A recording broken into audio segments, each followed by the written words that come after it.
Final notice before legal action pre-action protocol. Sent via email, WhatsApp, and Royal Mail Special Delivered POST. Date: the 23rd of July, 2026.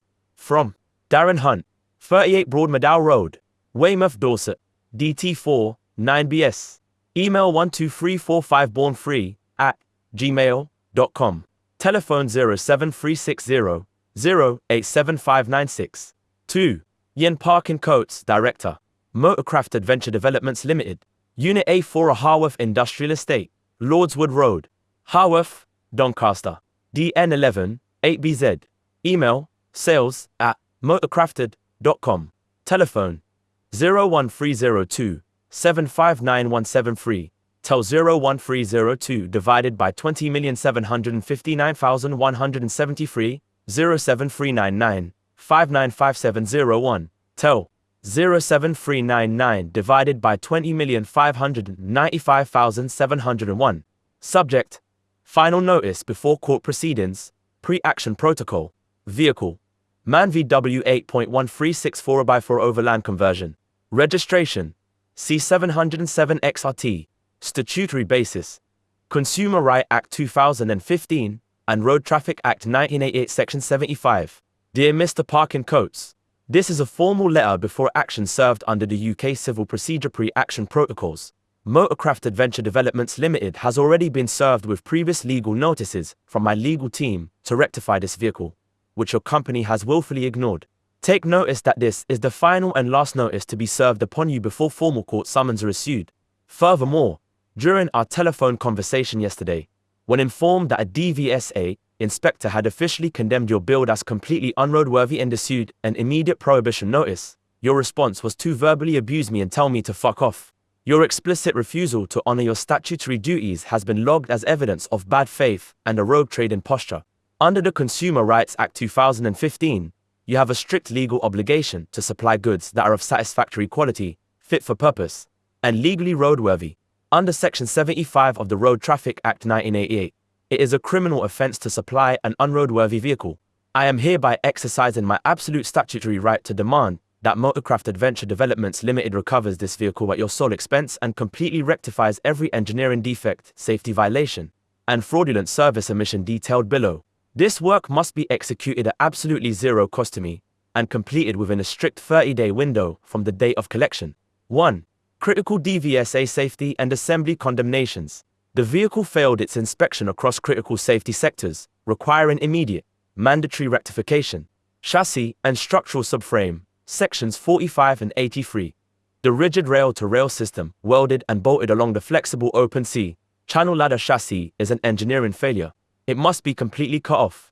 In strict accordance with MAN Germany factory guidelines, you must construct a legitimate 4-point torsion-free pivoting kinematic frame system, or a subframe fish-plated only at the absolute rear, utilizing continuous dual compression springs tracking forward to the cab to allow the chassis its mandatory factory flex.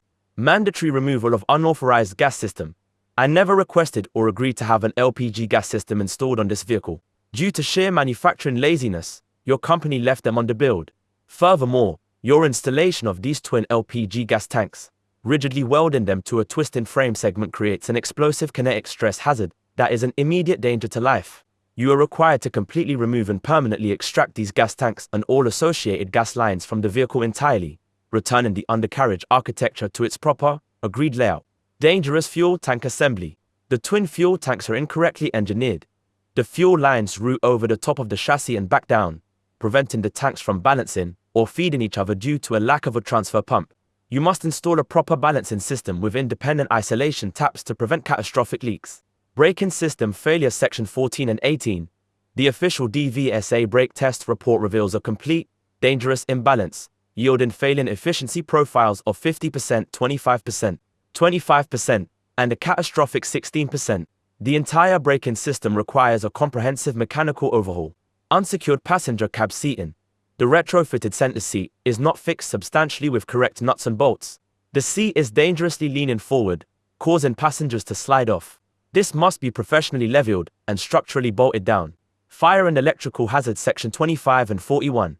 The engine fuel pipes, cable ties, and ducts are actively touching the exhaust heat shield. The diesel return lines were left hanging loosely, and have actively melted burned against the engine block. The bare, live electrical wiring left exposed inside the metal housing, which had temporarily secured with Gorilla Tape, must be completely renewed, properly routed, and insulated to eliminate immediate arcing and fire risks. Missing an insecure structural bolting. The vehicle is missing vital structural chassis hardware. You must supply and talk to factory specifications. The missing near side front, NSF, and offside front, OSF, chassis plate bolts, the missing body crossmember bolts, the missing chassis crossmember bolts, and all missing loose crane support leg fasteners. Wipers, washers, and lighting. The windscreen wipers and washers are defective and require immediate renewal. The rear number plate lamp is entirely missing and must be supplied and wired. Missing spray suppression. The rear near side and offside mudguards wheel arches are completely missing and must be custom fitted to achieve road legal status. 2. Total chemical decontamination and drive belt renewal. Motorcraft sprayed highly toxic chassis paint directly over flexible rubber, nylon, and plastic components throughout the undercarriage and engine bay. This paint has chemically degraded these components, causing widespread structural cracking, splitting, and system pressure failures. The DVSA requires clean and painted lines. You must strip out and replace the following with brand new and painted